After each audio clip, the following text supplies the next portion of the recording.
If you are a small business owner, a solopreneur, a wantrepreneur, have any impact in any kind of sales role or any interest in business, you need to listen to my friend Victor Antonio.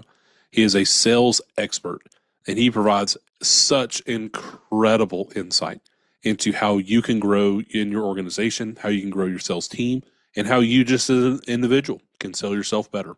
Here's my friend Victor. Welcome to Market Mavericks. I'm Matthew Eford. Join me as I speak with leaders who are redefining industries in every corner of the market. From startups to established businesses, we'll uncover the strategies, challenges, and insights that drive success. Get ready to be inspired by the Mavericks who are shaping the future of business. Welcome, everybody, to Market Mavericks. I have my new friend here with me, Victor Antonio. He and I met at a event several weeks ago in Alpharetta, Georgia, and he came in as a sales guru. And I'm so excited for him to be able to share. So, Victor, just give us an introduction to yourself, a little bit about your experience as a sales guru for those who may not know you. Well, originally from Chicago. Let me start there. Don't hold it against me, right? So I went to school. I got a bachelor's degree in electrical engineering and an MBA. I started out as an engineer, super nerd, man. Writing software, testing hardware Nice. up in Minnesota. 3 years into the gig, I'm like, really not for me. I started doing more application engineering, where I traveled with salespeople because we were selling telecom equipment. Okay. And so I would be the tech head, right? The salesperson would kind of open up the meeting, and then once it got technical, he'd go, "Take it away, Victor," right? And so I was the design/application engineer. And fast forward a little bit more, a couple of years later, opportunity for sales opened up, and I said, "I think I can do this." And I got into sales, was very successful, went from account manager all the way to president of sales and marketing for a $420 million company. Wow. And then How May long? 9th, How long was that? Let me pause you right there. How long was that path from your selling in meetings because you have the technical ability to your sales president? almost 10 years, almost 10 Okay. years. Nice. Yeah. Okay. So it didn't happen overnight. So, there's Sure. a gradual build. And then after, I'll say almost 2.5 years of doing it, I just decided to do my own thing. I always wanted, ever since I saw Zig Ziglar, the great sales trainer and speaker, Mm-hmm. speak in, I think, 93. So I'm dating myself. I was like, man, one day I want to do that. And I so, love that. yeah, May 9th, 2001, 3:48 p.m., I jumped out and went on my own. Probably the scariest thing I've ever done in my life, second only to probably getting married. I love that. I love that. So talk us through one of the questions I love to hear is when somebody goes out on their own, right? We've got a lot of what we call wantrepreneurs, folks that are in corporate America. They see a path into business ownership. They see different opportunities like yourself. I have an expertise. I can speak. I can train. Maybe it's I want to start a side hustle. I want to start a business. Talk us through the first kind of 12, 24 months of being out on your own, good, the bad, the ugly. What was that experience like? Yeah, it was like literally the toughest thing. Let me just kind of walk you through it slowly because there's a lot of stuff to unpack there. I didn't just quit cold turkey. For example, because I knew I wanted to be a speaker, I knew what plan B was, right? Where I wanted to go. And so I joined Toastmasters to learn how to be a speaker. Nice. Right. So I had to kind of, my game there, became very good at presentation. So I kind of knew I had something, between being successful in sales, being able to speak and communicate. I knew there was something there. So I kept developing myself over the years. And it wasn't something that I consciously did, like, I'm going to work on this. I just said, I know that's what I want to do. I use a phrase called the quiet discontent. And a quiet discontent is you're not content. You got that feeling in your stomach. It's like, I'm not on purpose. I'm not on my path. It's just, I don't know what it is, but this ain't it. Yeah. And I was making money. I mean, Matthew, you got to understand, my family's originally from Puerto Rico. So we grew up in the inner city of Chicago. When I say inner city, I mean inner city near the Cabrini Green housing projects. We're talking food stamps, government cheese, powdered milk. I'm the youngest of 7. We didn't have a lot of money. Sure. Right. And so fast forward, now I'm making money. Right. President sales and marketing. And I'm feeling this quiet discontent. And I remember telling my friends and my parents, my mother at the time, like, I'm just not feeling this anymore. I don't want to do it. She goes, "What? You're finally making money? What?" And I told her I just wanted to go out and do my own thing. She looked at me like I had 3 heads. My friends looked at me like I had 3 heads. But this quiet discontent, it's like a quiet rumbling. that says I'm not doing what I should be doing. And I'm not talking about some existential crisis. I just go, I don't like this anymore. Sure. You know what I mean? Yeah. It wasn't that I go, oh my God, this message came down from heaven and says I have to do it. It wasn't that. It goes, I don't like this. What do I need to do? And then that's when I started thinking about what do I want to do? And the toughest thing is choosing, because there's so many things you could be good at. And so, May 9th, 2001, when I made the decision, I called my the chairman and said, I quit. He says, you lose everything. And I said, I understand that. But I had some money in reserves, Okay. a little bit of money, not a lot. It was just enough to kind of say, I think I'm bold enough to take a chance. And I didn't really think about it as much as I should have, because I had 2 young kids at the time, a mortgage, and married, obviously. And so looking back at it now, I said that was quite a bold move. But it's one of those bold move. Man, it's one of those things where you have to commit. You can't have a plan B when you execute on plan B. I don't know how else to put that. You can't have a plan C, I should say. In other words, I burned the boats. Yeah. We heard the phrase, right? I just I'm doing this. I can't do that anymore. So I know where that leads. And so my first year, and I tell this story because it's true. It's like, just to give you an idea, my base salary at the time, this is like, again, 2001, my base salary was like $250,000, commission, stock options on top of that. You can well imagine what I was making. And I quit. I walked away. And the first year I made $17,000. That's a 1 and a 7. Okay. Yeah, that's fantastic. I'm like, what did I do? Do you know what I mean? I'm like, what did I do? And so, but I knew I wanted to be a speaker. Now, this is something that you're not going to hear a lot of people tell you about. I'm going to tell you because you don't hear this a lot. I want people to understand. From that time, 2001 to today, I've had to go back 3 times to corporate America, right? To earn some money to continue the journey, That. And so that's full transparency. I love to tell you, from 2001, I figured it out. Yeah, sure. Dude, it did not work out that way. You ever see those graphics where here's what we think success is, here, straight line? No, it's really messy to get there. Yeah, the squiggly line. So what was that process like? Okay, so you strike out on your own. Well, I want to highlight this, Matthew, before I forget to mention it. Yeah. There was such a pull to that endpoint. There was such a pull. Call it pull of purpose, call it what you will. There was a pull that says, that's where I want to go. But trying to get there was just messy. Yeah. And that's where, and I guess I want to emphasize the pull of purpose, because once you know where you want to go and you want to do something, you want to go in that direction, you're going to face all kinds of obstacles, but something keeps pulling you in that direction. Oh, I love that. And I love the quiet discontent and the pull of purpose, right? I mean, that's I left a VP of sales role, and it was one of those, like, you look around, I look at my friends, and everybody's like, man, you've absolutely made it. I'm like, I'm discontent. It's nothing about the company. It's nothing about the product. It's just, this is not where I'm supposed to be. I have this kind of quiet discontent in my soul, in my spirit, that is leading me in a different direction. And the pull of purpose, man, I love that analogy. Yeah. So tell us, what was it like going back to corporate America, going back to a W-2 job? What was that first experience like? And ultimately, how did you swallow your pride to do that? Because most entrepreneurs will start, they get in, and they're saying, whatever it takes, I will not go back to that. Yeah. When you said swallow your pride, that kind of hits, because you have to let go of your ego and kind of think long term. I didn't view going back as failure. Okay. I viewed going back as running out of money. Okay. Yeah, I got you. Yeah, you run out of resources. It's like, dude, I ran out of fuel. Okay, I got to go refuel. And so, there's a saying that says, when you get tired, don't quit, just rest. Mm. And so maybe it was like going to corporate America was almost like a pit stop to refuel. But I knew in my head I'd be leaving. Yeah.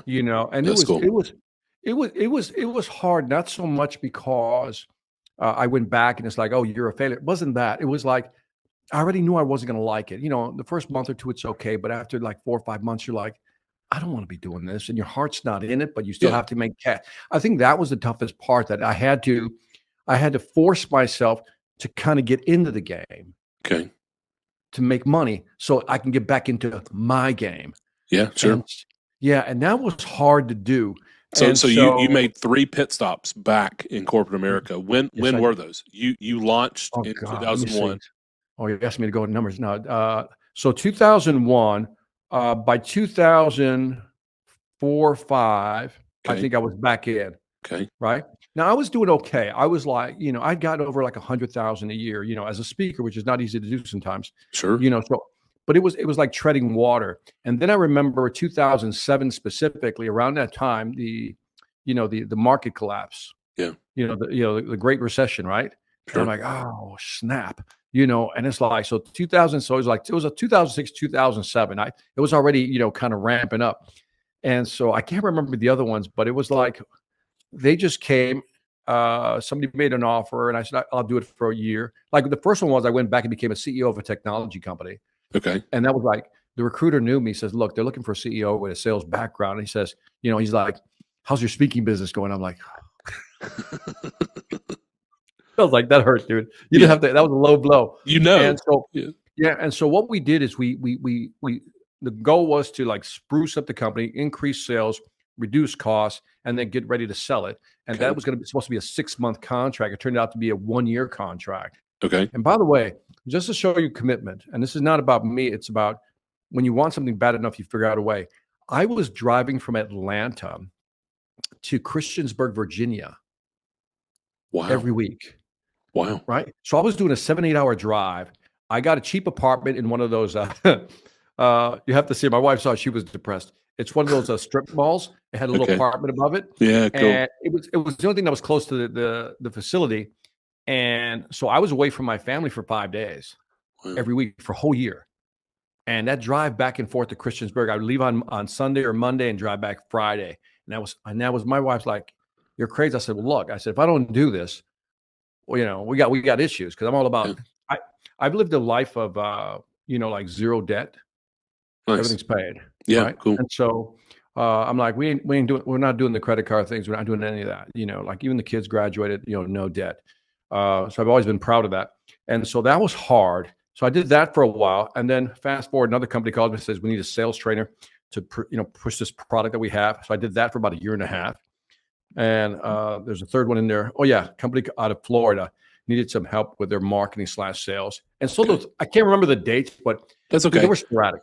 So where did you continue? Did you take your sales coaching business, training business? Did you put that into the side hustle bucket when you Mhm. went into those roles? Is that what you would consider that? So you never really closed that down. You Mhm. never lost that dream. You just said, "Hey, Mhm. in this next season, I'm going to put that into the side hustle. I'm still going to work it, but it's not going to be the only thing that I do." I parked it. I got to be honest. Okay. I parked them all 3 times because I can't do two things at one time. I can't Yeah. serve two masters. What I did do though is that what was happening was, it was really fascinating. When I became CEO of the technology company, I got a perspective of how to run a business, like understanding manufacturing, inventory, costs. Right. So Sure. my brain was growing. So I felt good that I was learning. When I worked with this company on selling their software product for training, I was doing almost 5 presentations a week. Wow. So that I got good in Yeah. front. So it was almost like I was working on my game, Yeah. Sure. And you're getting paid putting for in it. the reps, Yeah. but I wasn't promoting the business, because if somebody gave me a speaking engagement or had to do a keynote somewhere or training, I couldn't do it. Sure. And so when I say I parked it, I mean I literally parked it. But Okay. those experiences came back later to really help me accelerate the business. I love that. And so when Mhm. you come in and you consult with, let's get into some of the nitty gritty of the sales Yep. piece, because I'm really excited to hear from you on All right. this. What do you find? Let me take the high level and then we can kind of drill down. Sure. High Sure. level, when you walk into an organization you're consulting with, what are the typical things that you find that they struggle with? Right. And so you remember during the session where we met, right? Yeah. I said there's only 4 ways to grow your business. One is to gain new clients, retain existing ones, re-engage customers who stop buying, or upsell, cross-sell to existing customers, right? Yeah. Those are the 4 ways of doing it. And so that's kind of my lens when I walk into a company. I'm like, where are you struggling with? Because they're usually all over the place. I said, no. I said, it's either gain, Yeah. retain, remember that, grow, Yeah. or re-engage, right? Yeah. And they usually say it's the gain, right? And they never, because everybody wants new customers. I said, well, what about the grow, which is how do you sell to your existing customer base, the upsell and the cross sell? And I usually get this stare, like, what do you mean? And then when I start highlighting for them, I said, you realize that by focusing in on existing customers, upselling, cross selling, you can grow your revenues by up to 30%. And they're like, okay. Like Yeah. you Oh, feel wow. that. Yeah. Yeah. The other thing they're struggling. So one of the things they're not struggling, they're unaware of, is that they're not even paying attention to the business they have. Yeah. Now, there's two things you do. One is you just take care of the business, you maintain it, but they weren't nurturing it for more business. Okay. That was the thing, right? But the biggest one is always the most consistent one is always, Victor, we're not closing enough deals, Okay. or the sales cycle is too long, right? So not closing enough deals, sales cycle is too long. And so one of the things I train on that's really specific is that when you get in front of a customer today, it isn't about what you know and all that stuff. It's really about the fact that customers don't have the confidence to make a buying decision because there's so many choices out there, so many options out there that they're confused. And so I talk about this study, and I think I might have mentioned it during that little workshop we had, that a company called Tether did a study with 2.5 million calls. So if you listen to this, business owner, pay attention. This is important. They analyzed 2.5 million calls. And one of the things, I'll say several things they found as far as what the best of the best do to close more deals. One, the biggest one was to advocate a solution. In other words, Wow. too often we present three options and we go, what do you think? And that's not what the data shows. That's not what the customers want. The customer, they want the three options, but then they want you to say something like this. And based on what you've told me, Matthew, and your criteria and your priorities and your budget, here's what I would recommend you do. That one right there. And then you go, here's why. And that's what customers want. And too often I have people say, well, I don't want to be pushy, or they have that mindset. It's not being pushy. That's where you have to shift your brain. So it's not being pushy. You're trying to help somebody who can't make a buying decision, who needs confidence, and they're looking to you to help them make that buying decision. And as soon as I say that to companies, they're like, you're right. I never looked at it that way. And when I show them the data, it says, not my opinion. Sure. Sales trainer, every Yeah. sales trainer has a different methodology. I'm Yeah. like, it's what the data shows. Yeah. So that was one of the big ones to me. And then the second thing they do is that they try to de-risk it. And I think we might have mentioned this in the session, is that you try to reduce the risk on their side. For example, let's say you're an agency, you sell web development services, right? Yeah. And you present options, right? 3 options, right? And the customer says, I'm not sure. I said, look, why don't we do this? Instead of a 1-year contract, why don't we do this? Why don't we just do a contract for 3 months? And at the end of 3 months, we'll make another decision. That's called de-risking, reducing the risk of the actual deal.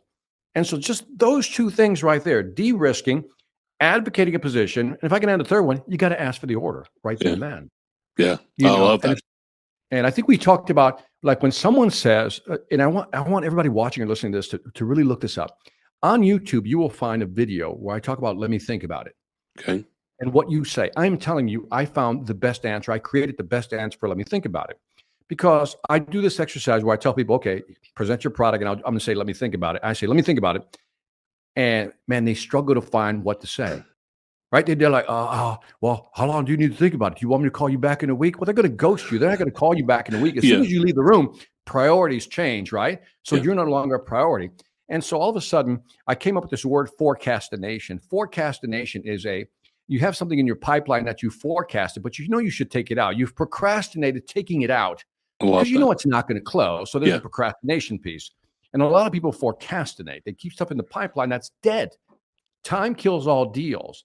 And so what I show people, one of the things I show in my sales training is when someone says, let me think about it, I walk them through this script. And this video's on YouTube, so you can access it for free. Nice. Just type in Victor Antonio, let me think about it. Okay. And so I'll make sure and put that in the show notes. Yeah, do that. And by the way, it's a very powerful technique because this gets back to shortening the sales cycle in terms of one of the problems I'm trying to solve here when I work with companies.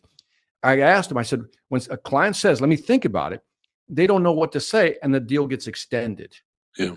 Right. And so can I walk you through the script? It's really powerful, but it's real simple. Please. When you say to me, I'm trying to sell you my sales training services, right? You say to me, Victor, let me think about it. I literally say this like that. Matthew, when someone tells me they have to think about it, it's usually because they're not interested, or you're interested but not sure. Which one is it? Now, at this point, you have to tell me you're not interested. Or you're interested, I've got to make a decision. Sure. Yeah. Well, the brain can choose. The brain's real good at choosing.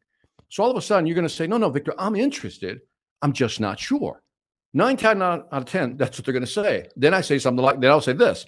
I say, Matthew, I'm glad you're interested. And when someone tells me they're not sure, it's for one of 3 reasons. Now, as soon as I say one of 3 reasons, your brain leans forward like, what are these 3 reasons he speaks of? Yeah. Right? Your brain goes, what is it? So Yeah. then I said, the first one is maybe you don't see this product or service that I'm offering as a fit for what you're looking for. You'll say, no, it's a fit. Then second, I go to the second F. I go, but maybe there's some feature, there's some option, something that you want that I didn't show you that you're looking for. I said, no, it has all the features I want. Has, you have what I want, Victor. And then I'll say, Matthew, if it is a fit and it has every feature you're looking for, I have to assume that the reason you're holding back, it's because finance. Is that it? Now, what I just did is I guided you through, is it a fit? Yes, it is. Yeah. Does it have all the features you want? Yes, Yeah. it does. Then it's a money question. Now, in the video, I only show 3 F's: fit, feature, finance. A friend of mine pointed something out to me. It was very important. He was spot on. He goes, Victor, there's a 4th F. And what's the 4th F? He says, fear. And this gets back to I like didn't that. give him the confidence. So in other words, no, Victor, it's a fit. No, it has everything I want. It's what I'm looking for. No, it's not the money. I got the money. I just need to think about it some more. And at that point, you know that they don't have you didn't give them the confidence to make a buying decision. Yeah. Our job in any presentation is to do 2 things: increase certainty and reduce anxiety. Increase certainty and reduce anxiety. When you increase certainty and you reduce anxiety, the difference is called the confidence margin. Okay. Just like a profit margin. You got revenue minus cost, Yeah. profit margin. Certainty, anxiety, confidence margin. And the bigger the confidence margin, the more likely they are to say yes. So what advice would you give to a salesperson or someone in their team trying to help their team increase their confidence margin? What advice would you give there? So what are people looking for? Let's not worry about us. Let's figure out what they're looking for. We need to know our product and service so well, Matthew, that when you ask me a question, you can wake me out of a dead sleep and I should be able to answer that question right there. Because the brain is fascinating. You ever meet somebody for the first time and they'll say a couple of things, but your brain goes, I don't like this person. Yeah. You ever had, Oh yeah, definitely had that. At a subconscious level, your brain picks up on that. Or somebody says something, you go, I don't quite believe it. Like, for example, here are 2 different answers. Can your product do this? Yeah, we can do that. As soon as I hear that, Yeah. we can do that. I'm like, no, it can't. Right? Yeah. Now, the confident answer, of course it does. Let me walk you through it. Let me show you how it works. And I go, okay. Yeah. This is what very you're different. looking for. Totally different. So sometimes it's our language is where we lose the deal. That's where the fear comes in, because they don't believe you know what you're talking about. And I know you've had this experience. You meet somebody, let's say you need a new roof, you're going to do remodel in the kitchen, whatever. You're going to do something. Sure. And you meet somebody, and no matter what question you ask them, they're just batting them back like it's nothing. And you're like, all right, he knows what he's talking about. She knows what she's talking about. And at that point, price is less of a consideration. Okay. But I need the confidence that you know what you're doing. So if I'm training people today, I would sit down. One of the things we used to do is role play. I used to role play with product managers when I was a salesperson, because product managers develop the product. Yeah. And so we sit in a room one-on-one, and they would blast me with questions, like from a customer's perspective. Can your product do this? And I would give the answer, and said, product manager, no. Here's how you answer that question. That's fantastic. Yeah, that's really smart. And so they would sit there, and if I could be so blunt, there would be some serious ass kicking going on. Sure. Product managers will beat you with a wet noodle till you got it. Say, no, answer it like this. You can't answer like that. You have to answer it like this. So it's almost like you understood every frequently asked question and you knew the response. And that's part of building that confidence that the customer wants to sense. So for an organization, when they're training their sales team, if it's the owner increasing their ability to sell, if it's an owner first time bringing on a salesperson, what advice would you give in the sales process, in the continuation of that process? How do they organize that better?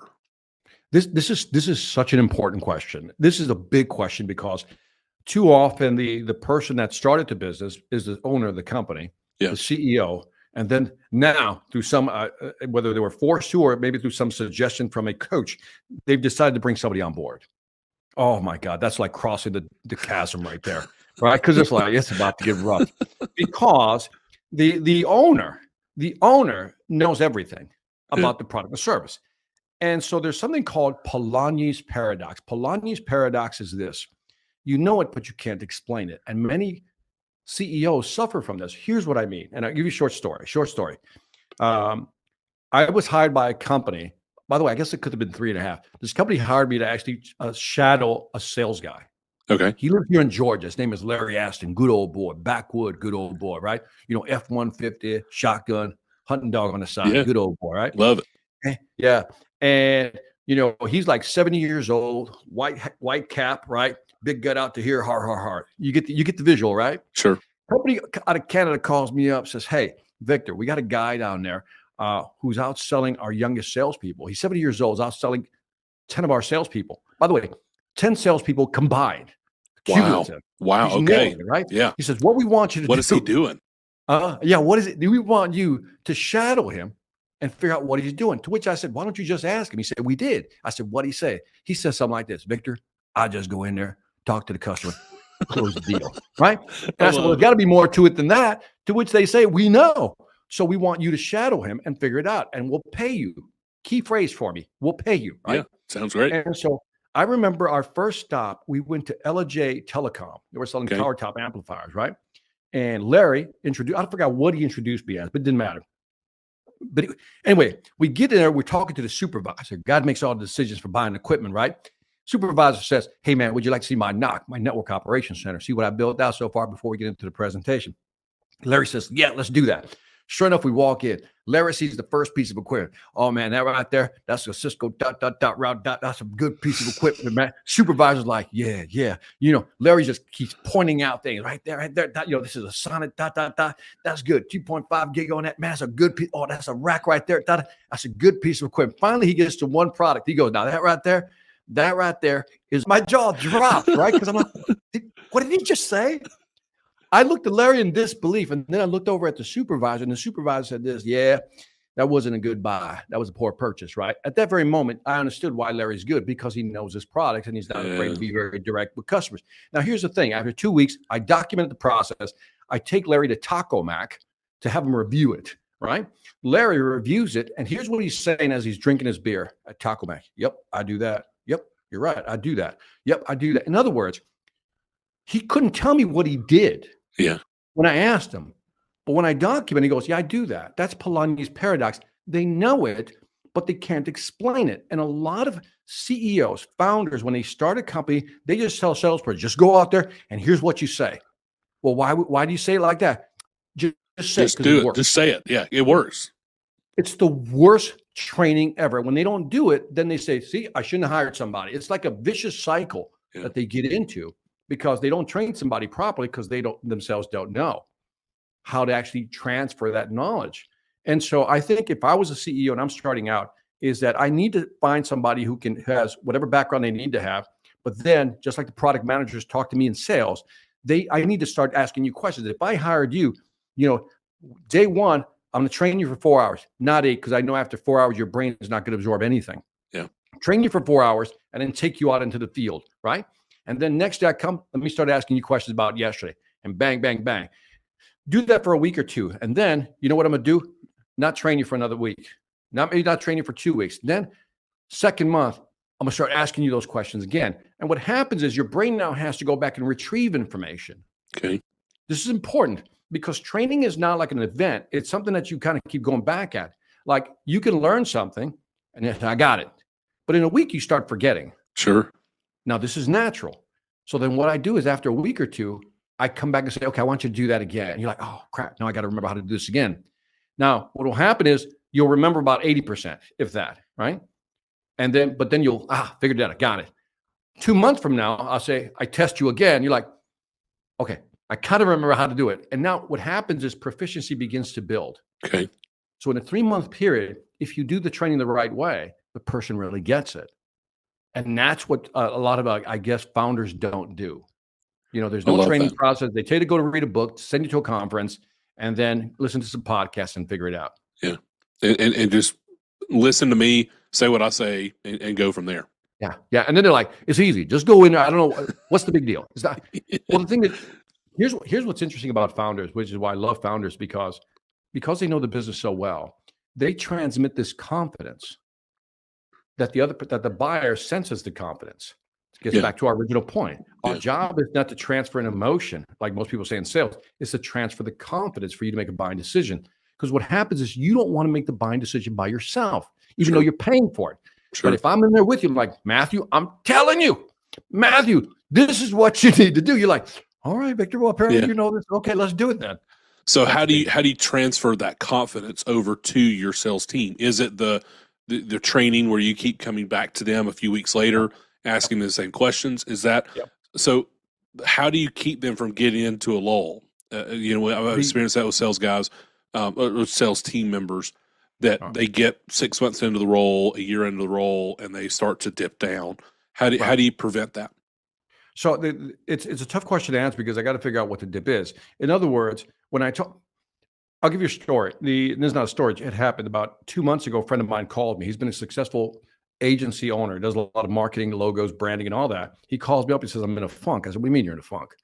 He says, well, I lost my partner. I'm doing this by myself. Now I'm in a funk, right? And I said, well, how could you be in a funk? Walk me through a couple of your deals. And he walked me through a couple of his deals. I said, I know what your problem is. This is where you have to kind of assess it. He goes, and I literally said to him, I said, you lack the confidence. That wasn't the language I used, if you know what I mean. I said, you lack, and he says, what do you mean? He says, you lost your partner. He says, revenue is not coming in as fast as you want. So now you're selling through desperation. Even your language when you talk to me is not confidence. He says, and then instead of asking for the order, you're not asking for the order. You're giving them time to think about it, which is okay to do, but you're giving them time to think about it because you're afraid to actually ask for it and try to close it there and then. And so you're losing deals because time kills all deals, right? Yeah. He says, here's what I'd like you to do. I said, from today forward, I said, I know what you can do. I know you're this good. I know you can do this. I need you to change your pricing. Stop. You know what he was doing, Matthew? He was lowering his price because he thought lowering his price, he'd go after a higher probability market for closing. Okay. I said, no. I said, here's what's happening to you mentally. You dropped your price and you're still not winning. Yeah. You know why you're not winning? Because people at that level are not going to pay the price because you're a premium player.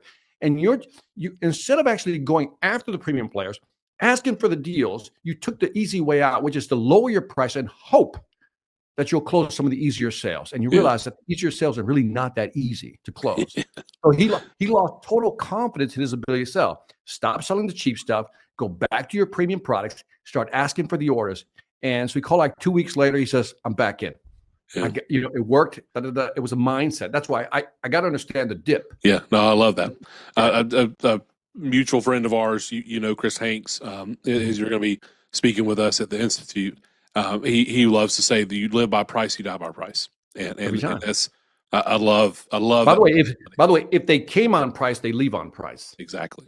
If the customer bought on price, they're going to leave on price. They're like going to go to the next best offer. That's who they are. So talk to us about that. We've got a lot of business owners, especially with this uncertainty in the market. I know that some people are real excited about Trump winning. Some people are not. It's totally fine. But this idea of uncertainty in the market, maybe a recession, they're more in line to discount prices or slash prices. Right. I know you've written a lot about that. Yep. Give us some advice around that idea of uncertainty in the market, continue to create value, continue to go after the price that you have. Yeah, the economist Milton Friedman said, I love recessions because it squeezes out the excess in the market. And I go, first time I heard that, I was like, what? Wow. And what he's saying is that by the excess, almost like a sponge, what happens is people who are unstable will actually start falling away. Yeah. So it's not the time to pull back on your marketing. It's the time to invest in marketing. It's not the time to pull back on your sales force. It's the time to invest and let's go after more business because they can't support it because everybody else is pulling back. The thing is, no market is static. That's a mindset now because no market is static. What do I mean by that? Somebody's always buying something. Our job is to get in front of the line, right? Sure. Somebody's always buying something. And so, I viewed this election as positive, the outcome. Political affiliations aside, it's just like, I just think a businessman running the country is probably a better deal. Completely agree. And so I have a very positive outlook for what's coming. Now, there are some realities. There is the possibility of stagflation. And, again, there's so much money in the actual system right now. To get the money out of the system is not going to be as easy when it comes to, the price value of money. Putting that aside, if I'm starting a business right now, I am telling you that the opportunities, this 2025 is going to be a good year, man. Yeah. It's going to be a good year. It's going to be a good year. The only thing that I would put on the horizon to kind of watch for, and it's more of a 26, 27 hit, is what we talked about a little bit, maybe about AI. Yeah. If you're not leveraging AI, using some of the AI tools, becoming more efficient using those tools, I think you're missing out as a small business owner. So how does a small business owner engage with AI in their sales process? I Right. know you and I talked about some stuff that night, but give us your pitch on how Mm. can a small business owner engage with AI to be better in sales? Yeah, the elephant, one bite at a time. That's how you eat the elephant, right? Yeah, And so I'll give you a very specific example because I want something tangible. There's a large window company. You know it if I mention the company's name. And what I did was I laid their whole sales process out from the trigger point that the buyer says, I think I need to do windows, to the person going up online, doing the research, curating the information, informing their preferences, contacting the office, right? Setting up the in-home walk around, getting the proposal, closing the deal, installing the windows. 30 days later, you call back just to make sure everything's cool, right? That's the whole sales process, right? So one of the things we looked at was, okay, where do you want to begin? Where do you think is a hot in that process? Where do you think we can insert some AI to leverage it? They go, I don't know. I said, may I suggest something? And I knew about a company called Landing Lens AI. And what Landing Lens AI is this. The technology is amazing, by the way. This will blow you away. So if one of my seals breaks on my window, here's the process. Damn, seal broke. Okay, let me call the company, right? Window World, whatever, Max, right? I call Window World Max and I got to talk to the person. I said, okay, they got to check if it's still in inventory. Yes, still inventory. Is it still under warranty? Yeah. And this goes back and forth. We got to schedule a date. In other words, there's a lot of back and forth here. sure. With Landing Lens, it's what you do is you take pictures of windows that have bad seals. So the company had a lot of pictures of windows with bad seals. You upload all those images. Step one, upload. Step two, the software lets you draw a red box around where the seal is broken, right? Yeah, I love So that. you do that. It's really easy to do. Step three, you hit a button called train, right? And the AI machine is now trained. Now here's what happens. My seal is broken. I log in. I'm talking to an AI chatbot, and it says, can you upload a picture or point your webcam at the window? And it will That's automatically, fantastic. yeah, it'll automatically say, okay, we know you're under warranty. Yep, that's a broken seal. I know what the number is because I have it in our CRM, our ERP system. And then it'll automatically schedule everything and no human intervention is necessary. Wow. That's one example Wow. of just saying we're in the process. You can't AI everything right away, but just pick one thing and work on that. I love that.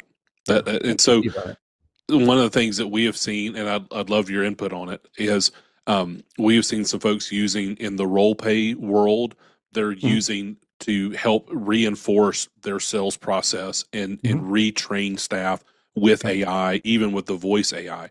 Do you Yeah. have anywhere that any direction you'd point us in that? Oh my God. Can I have you tried what is it? Google's LM notebook? I The LM haven't yet, notebook. no, Oh, so here's how it but I works. It's will. Okay, By the tell way, me. it's free. It's a beast. It is free. So here's what you do.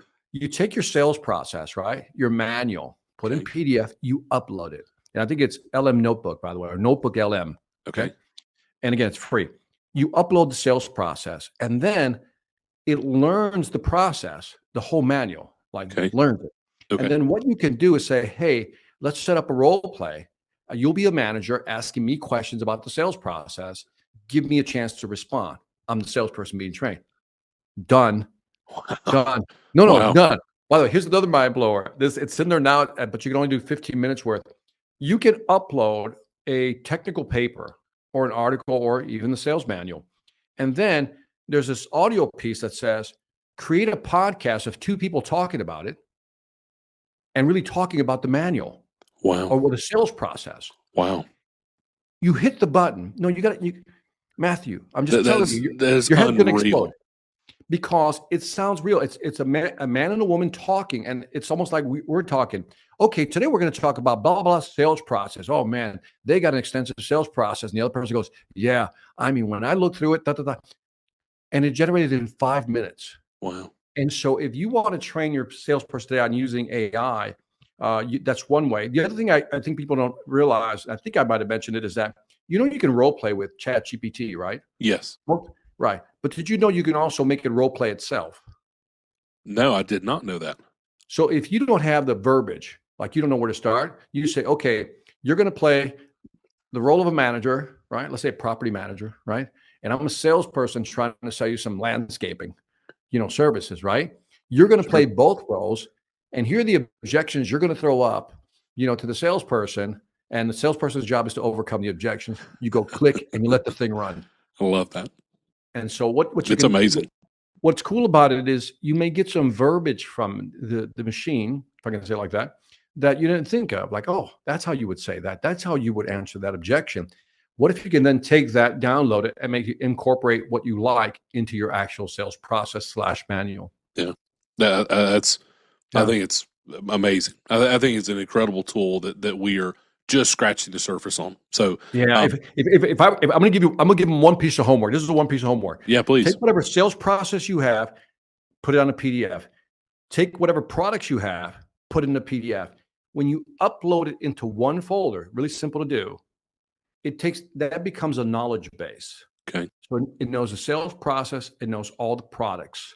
And then, oh, by the way, you want to upload your frequently asked questions. Okay. And then, by the way, what you're inherently doing is creating an agent. Yeah. Without paying for it. Yeah. That can train salespeople.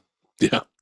Yeah. We've had some folks on the podcast that they consider themselves experts in AI, and it is fascinating some of the stuff that they're doing, that they're training teams and they are creating, employees effectively for their organization. And I think they're digital employees now. I mean, I think what's coming our way is I think people are not ready for it. I don't think we're ready for it as a society, but it's coming fast, especially when you talk about what you're talking about, digital employees that can collaborate.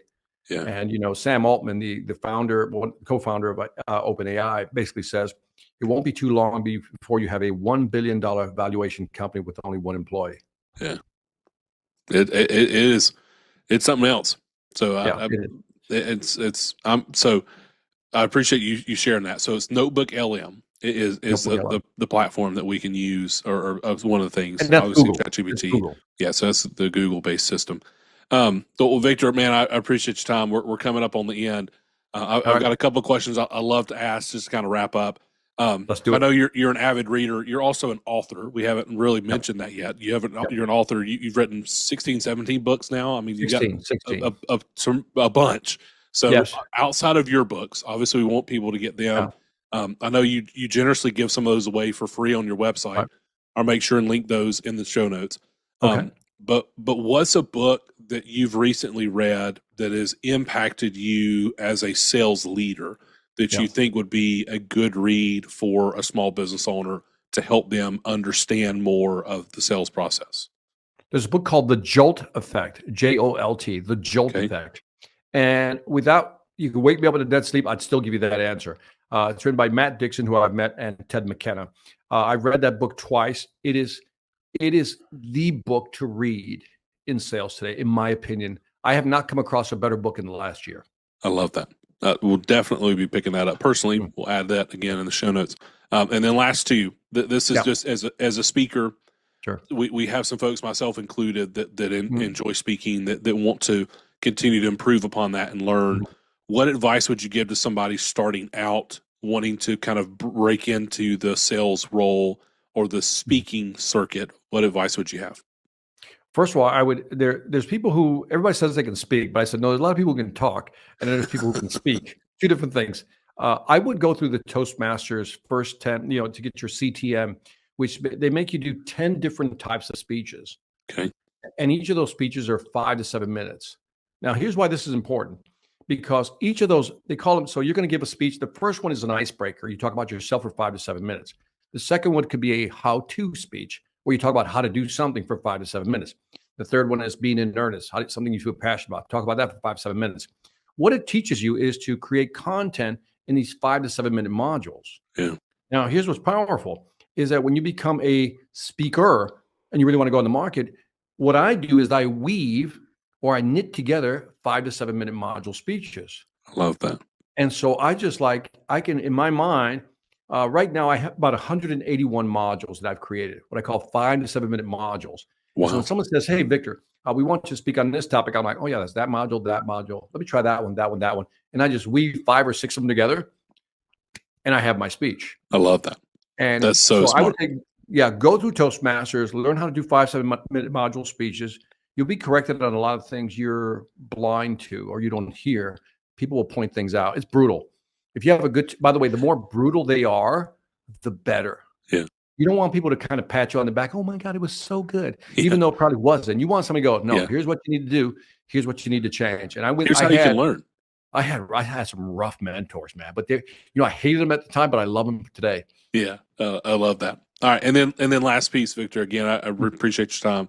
Appreciate your generosity and sharing a lot of your wisdom and the training that you have provided us today is so invaluable. And I really appreciate that. What's a piece of advice that you wish you would have had, say, 10 years ago? Dude, I remind myself of two things. The first one is the whole thing, never aim for perfection, aim for success. Is that too often we're like waiting for it to be perfect, waiting for the perfect time, waiting for the perfect time I have money. There's no perfect time. It never happens, right? The second is there's something called the fundamental attribution error, is that sometimes we project something, and I think this comes from our past, that, no, I don't want to do it that way because that, like, let me give you a specific example. You want to record a video. You know you need to record videos, right? For, let's say, you want to be a speaker or for your business. And you go, oh, people, they're not going to like that. That's just a bad video. And you tell yourself that, right? And you don't do anything. So you never execute because in your mind, you attributed something that may or may not be true. And the perfect example is, and I'll end on this, I launched the video called Sales Excellence, right? And I remember I had nothing else. I didn't want to publish the video. I had it on my hard drive for like 2 months. And I'm like, oh, I don't want to publish this. I don't really like it. And then I didn't have anything to publish. I was like, I just launched the damn thing. It is my most popular video to date. 2 million views almost. Yeah, it's amazing. And I'm like, what I thought they wanted was totally different from what they actually wanted. Yeah. And sometimes we don't launch something because we think it's going to be a failure. We project what we think is they want. And sometimes we're just dead bang wrong. I love that. So it's okay to launch. Remember, never aim for perfection, aim for success. I love launch. That. If it's 80% good, I could never be a NASA scientist because I'm 80% launch guy. If it's 80% of the way, launch it. If it's 80% good, launch it. Yes. The market will fill the 20% for you. Yeah. I love that. The paralysis by analysis has hurt so many people, so many businesses. And we're kindred spirits in that, Victor. Well, brother, I appreciate your time very, very much. If somebody wants to get connected to you, how do they do that? I don't expect you to give out your cell phone number, but how do they get connected to you if they want sales training, if they want to buy some of your books, if they want to hire you as a speaker? What does that look like? Just Victor Antonio online. I'm everywhere. I think we almost hit like over 2,000 videos on just YouTube. Nice. I have a podcast that has, I don't know, 700-800 episodes, something like that. So if you just type in Victor Antonio, you'll find me. All my contact information is on the website, victorantonio.com. Okay, awesome. Thank you, brother. I appreciate you being here. Thank you, everybody, for joining us on Market Mavericks. We'll see you soon. Thank you for joining us on this episode of Market Mavericks. We hope you're walking away inspired and ready to take your own adventure to the next level. Don't forget to follow the show to keep up with our latest episodes. And if you enjoyed today's conversation, make sure to subscribe, share it with others who could benefit. And hey, if you know a market maverick who has a story that needs to be heard, please drop their name in the comments. We would love to bring their insights to the show. Until next time, keep pushing boundaries and leading with purpose.